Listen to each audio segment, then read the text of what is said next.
強い台風18号は現在大東島地方に最接近しています。今夜から明日朝にかけて夏休みシーズンの沖縄を直撃する見込みで厳重な警戒が必要です。強い台風18号は現在大東島地方に最接近しています。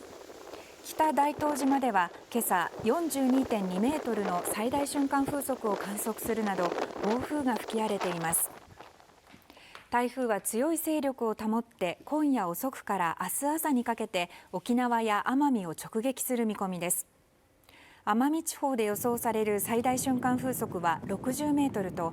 一部の建物が倒壊するほどの猛烈な風が吹く恐れがあります。